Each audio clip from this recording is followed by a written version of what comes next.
Hello, everyone. So, today we are going to have the second part of the series of Gen Y and Gen Z with Vaijayanti Srinivas Raghavan. So, Viji, for the ones who have missed out, the first part we did speak about who are the millennials, who's the Gen Y as well as the Gen Z, and how and how is it for them? What are their aspirations and how do they go about and march ahead with belief in their careers? And today we are going to talk about how do they plan their careers with a little bit of an emphasis on the women as well as also on the financial part of it and everything that goes with the corporate life. And helping us out is Vaijayanti Srinivas Raghavan. She's from IBM, and Vaijayanti currently leads the GBS Business Associate Program and WFM Operations and Strategic Initiatives. She is certified delivery project executive with an industry experience of 27 plus years in project management and vendor management and knowledge management in diverse and global environment. She's an accomplished speaker. She is a writer. She's written Shape It, and she's a winner of numerous awards, and she is a university topper. I mean, a lot. Vajanti has accomplished so much and wearing various hats. So, Vijay, I'm so happy that you're there with us today. Thank you so much. And once again, good morning to you for the second part series of this session. I look forward for an interesting conversation, Rashmi. Yeah, same here, Vijay, because you have so much of experience and you are such a practical person and hands-on person. My first question with you is the Gen X, the millennials and the Gen Z, the Gen Y and the Gen Z, millennials and the Gen Z. They have just started. They've already entered the workplace, and some of them are just about to enter and started. The initial years. So how do they plan their career? I mean, this is one thing which I want to ask. And before that, I want to ask, what is the lifespan of a typical engineer career lifespan? Okay, it's a very interesting question. Yeah, you're asking a two-part question. I'll explain to you in a bit. So when we started as a Gen X, the career lifespan that we are looking at it, say I am in my 40s, right? I don't shy away saying that. But if you look at it, we all came to the job when we were around 23 years of age. So if you look at it, with the given situations in the market and given dynamics that we have, business dynamics, people are relatively able to sustain themselves for 25 plus years. That's how the lifespan for us looks like. But would it be the same for the future generation, right? That's a big question in front of us because the business expectations are changing and also the newer disruptions that have come in terms of technology has changed and the mindset of the newer generations are very different. So that is where we come across some of these concepts called as the gig economy. I'm not sure whether you've heard about it. It's nothing but, in a good old days, we used to call it as a freelancing job. Now, today, most of the Gen Z and millennials have started exploring the gig opportunities where they call it as a mantra called as I don't want any boss, I don't want any shift, and I don't want any kind of limits, right? They call it as no boss, no shift, and no limits. That's a very interesting word. That means I am in control of my own career. And that was not the case when we all came into the workforce because we had a very defined and set rules.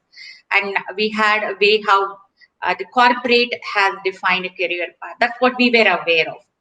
But today, the gig economy has completely given a new perspective to the generation because today everything is at a click of a button and you get information right at your home. You are in front of a computer or a smartphone. As I was telling in my last series, that 95% of your Gen Z are having smartphones and they know what they are looking at. There was also when I was talking to my son, I kept telling him that I'm talking to you, but you're not paying attention to me, right? That's what we keep complaining. But they say that that's a very rude way of saying things because I'm really paying attention to what you're saying. It doesn't mean I'm looking at your face and I'm not really acknowledging. It doesn't mean I'm not paying attention. So that's the generation that we're dealing with. They know what they're doing. But I think we have to teach them how we plan our career And can there be some learning for them from that? That's the whole idea of this discussion. Because the point that I was also thinking and deliberating for the last 2 days from our previous session is, possibly in the next series we should have a Gen Z come and speak about it, because today the newer generation want the people who are from their generation to come and talk to them. That's why when we wrote the book Shape It also, we had the representation of millennials in the book. We did not take anybody from Gen X because there's too much of a generation gap, which they will not even it will not even resonate well with the current generation. I think that's pretty much what I was thinking for the last 2 days about this topic. Yeah. So having said this, Viji, so even they have around 23 years if they manage it well, 25 years, because what we generally hear is after 40, it's very difficult to sustain in the industry. So is it like true, or they can still manage? And I'm talking for a general, I'm not talking about the exceptions, on an average, 40, 45 or more. See, if you were, again, I have to make a very relative comparison here. If you ask my parents, right, so they will say that 60 years, the way the life was very kind of streamlined for them. They will say that I will get married at this age and I'll get into a job. Then 60, I get retired, I'll get my daughter married or kids settle down. And that's how they plan the life. But today, the generation that we are, Gen X, we have achieved most of their dreams, what they achieved at 60 at the age of 40. So many of us have started thinking in the mid 40s, should we have a plan B? Because now it's a time, our focus has been around children's education, and when they kind of sustain and get into a job, then we are thinking about what we want to do, because what we got in at that point or what we had, but now many of us are looking at what we want to do. If you look at myself, when I came into my mid 40s, I realized that I need to start writing a book. I need to interact more with the students. I have to give back to the community. So that's a perspective that we have gotten into. So now you look at it, the lifespan, if you ask me, I'll be able to put maybe 25 years. I may plan in a corporate and look at something else. Now, the new generation, if you ask me, the way how things are going to be, they are looking for something called as a value and a purpose in the job. And I did mention about it in the last series that they look at four things in the job market. The first thing is they want to be social. That means they want to be more connected either through the device or they want to have a face connect. Many times they say that they don't like, when I say face, not the FaceTime connect to the mobile, but they want to have a face-to-face connect too. Second is they want to have the variety in the task that they are doing. They want to love the job that they are doing, right? Because that's the reason we keep complaining about them, that they keep coming every time and asking, what can I do next? Do you have something else for me? That's because they want to find some purpose and value. And the fourth I was talking about is the reward. They look for instantaneous reward. So given this kind of the expectation and that are coming from the next generation, you might not have typically, they are going to stick around for 25 years in one organization or doing the same set of things. They are going to have multi-career in their thing. They might do possibly work in a technology company. Tomorrow they find something more passionate, which is towards maybe photography. They might get into that. So we have to be open to that. So our definition of the tenuity in a job is sticking on to the same job for 20 plus years. And that's not going to be something that we are going to see in the coming days. It's going to be very different. So we have to change our perspective too as a parents and as a faculty in the college, because many times in the placement we say that it is what it is, you have to get into it. But maybe that's where they have to find an inner purpose. We used to talk about these words, inner purpose, inner engineering in late 60s and in 40s. Now they are thinking of very early on in their life. So that's very interesting to observe. Yeah. And Viji, now coming, okay, they enter the workplace, they're pretty smart and all that stuff. But what are the things that they have to keep in mind so that they have a better future, a better career? How do they plan their career? I think for that, I want to show them something. I thought I will just put a slide. I feel that everyone should have some representation like this, what I'm going to share on a slide. And I want each one to go back and try it out. So let me share my screen for a minute. So Rashmi, just give me a thumbs up if you can see my slide, okay? Yeah, okay. So this is, I call it as a career blueprint, because when I started my journey, the first thing I did not have a clarity after a certain point where I was marching towards. So somebody who was my mentor, she said that you need to have something called as a career blueprint, which will give you the mapping between your experience and the skill that you have acquired and achievement you've acquired over a period of time. Map it in a graph like this. That's the first thing that I started to work on, right? I started working on my career blueprint maybe 15 years back. I started it. And then I started really mapping out. I feel that was too late. I could have done it much ahead of time if I had known this. Then I started working on my desired roles and the gaps that I have that you see on the extreme top. I know where I have the skill gap. I know what I want to achieve, and I know what is the achievement I have had so far, right? You can see all of those here and the star marks, that what is the major milestone, what are the top, what is being a top performer, right? You feel elated when you look at that red dot. Hey, I did beautifully well, I've done a great job, and I've got the rewards and recognition. I think this is how the career map and the career blueprint have to be worked on by each individual. I feel for the newer generation, the career blueprint could have, if I had rehashed this every 6 months, probably the newer generation or the Gen Z would be kind of redoing it possibly every quarter, because they keep transitioning to a new role, they have a new expectation. So when you put this career blueprint, what I see is, I look at three mantras. One, you turn back, right, and look at what you've achieved, and you kind of learn from it. That's the second step that you do. And the third you do is in moving forward, right? What happens in this three-part rule is that when you turn back, you start looking at that red dots and the milestone, you really feel energized. You don't feel kind of depressed or I haven't done anything. You feel so happy about it. Then you figure out, okay, then what do I learn now and achieve something similar in the future and do something better in the future. That's where your learning perspective comes in, and then you are looking forward to move forward with your life. So I think this career blueprint is very, very important, and each one of us need to have that career blueprint with us, and that's the recommendation I have, even for Gen X, Gen Y, and Gen Z. So this is a beautiful representation shared by my mentor to me.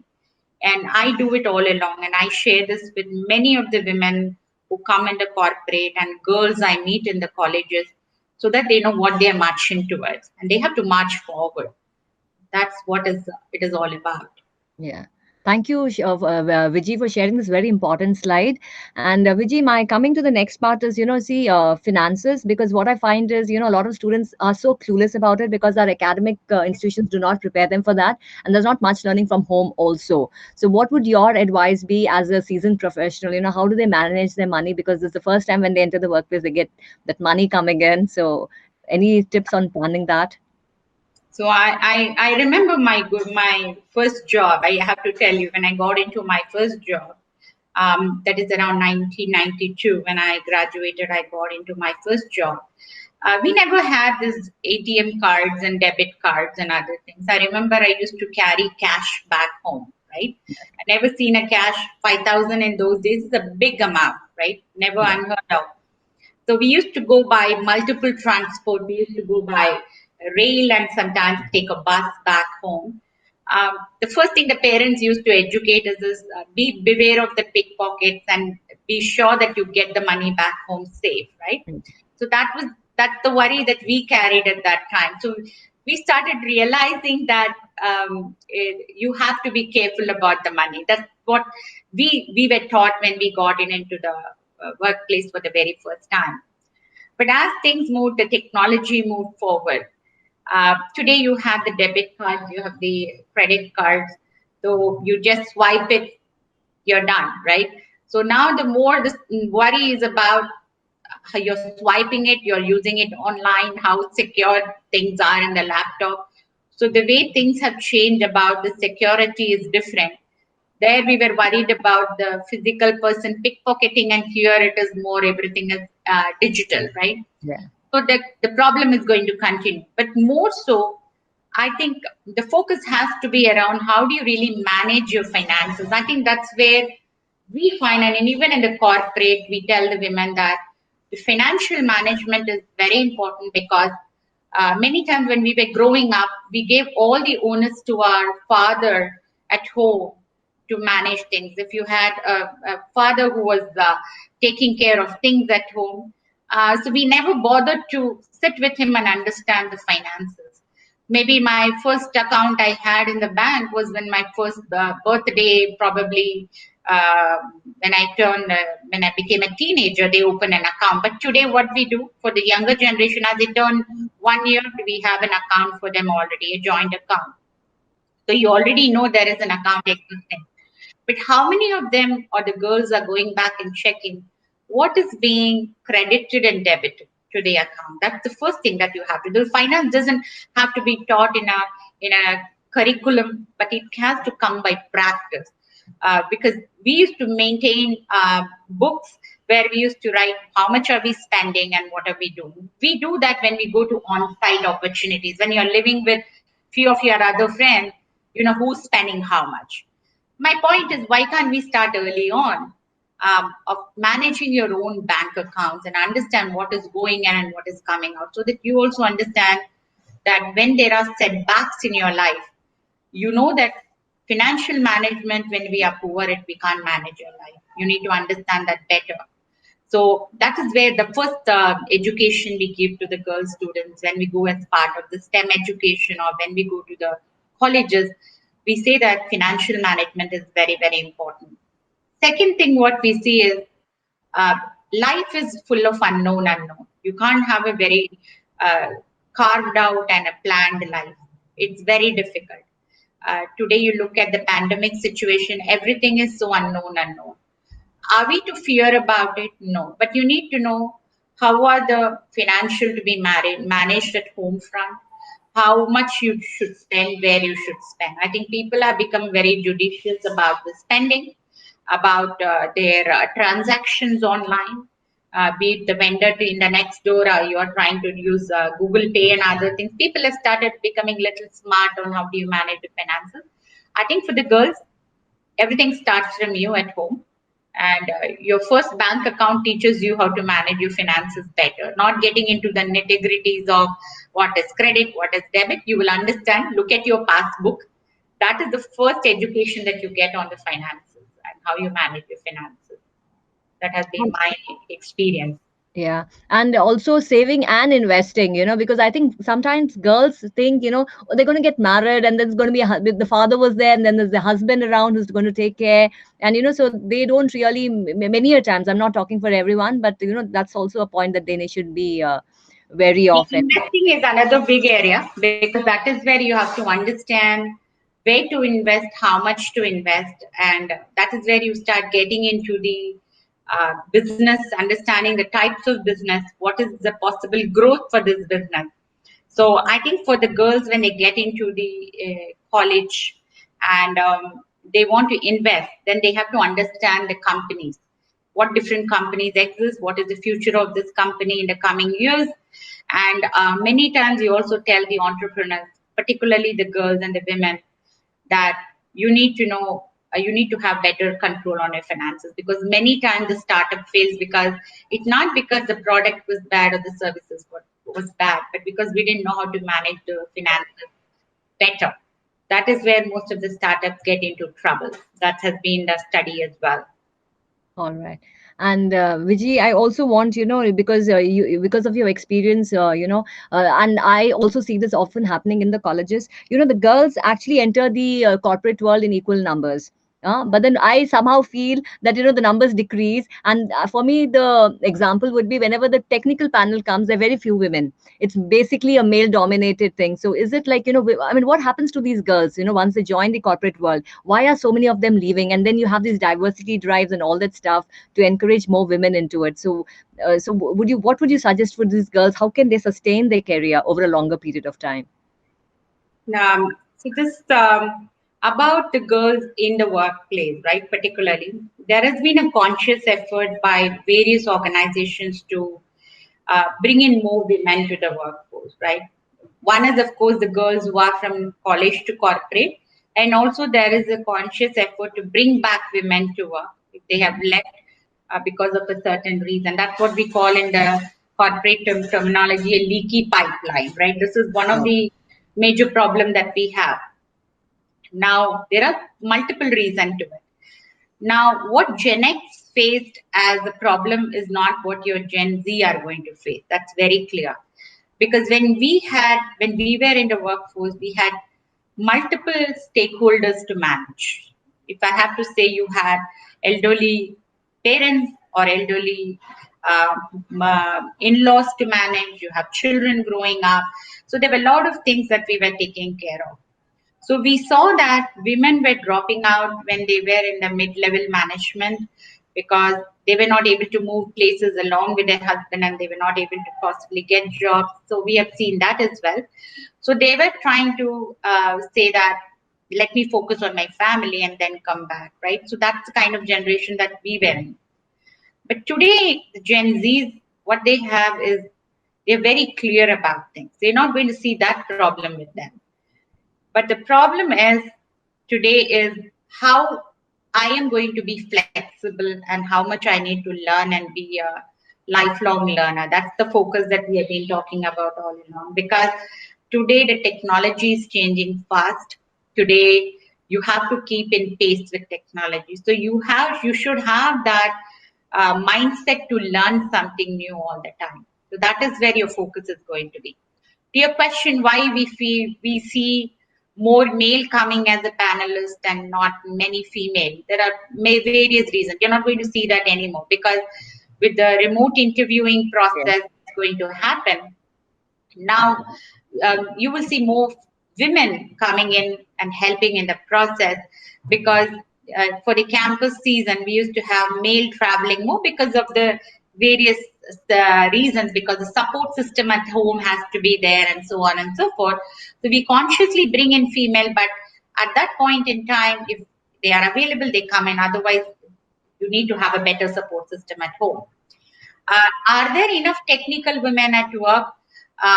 There has been a challenge many years back, but now there is a focus that we tell women that you have to pursue your technical career. You have to be there. You have to become a distinguished engineer. You have to have a patent. So there continued focus from the corporate as well to help women to continue in the technical line.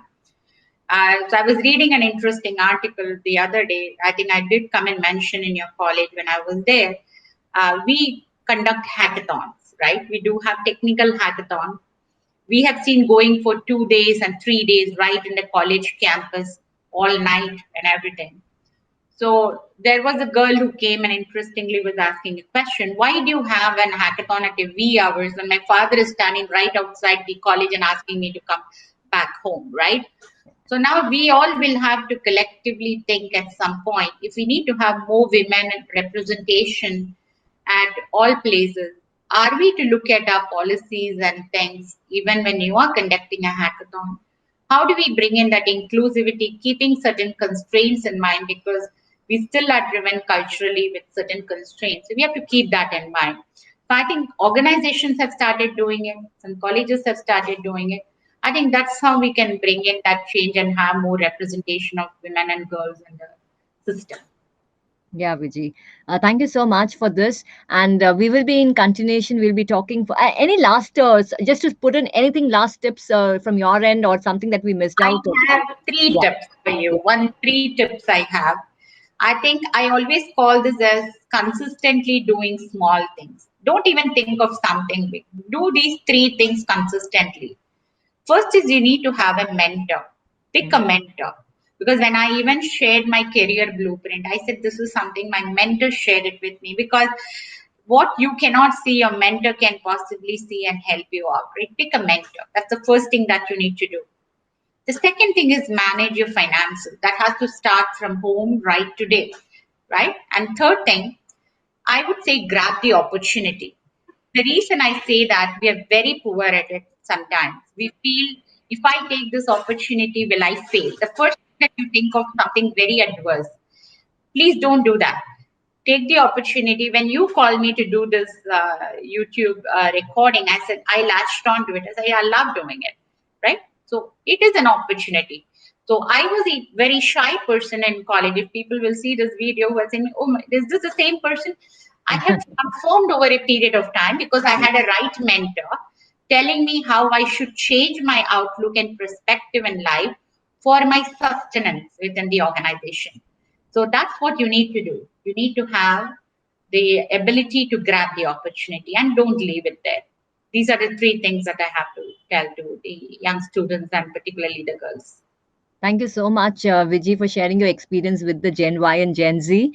And we will be doing the last part of this with Vijay, where we are going to talk about how we need to look in and rather than looking out, and to improve ourselves. So that will be for another session. And it's bye from both of us.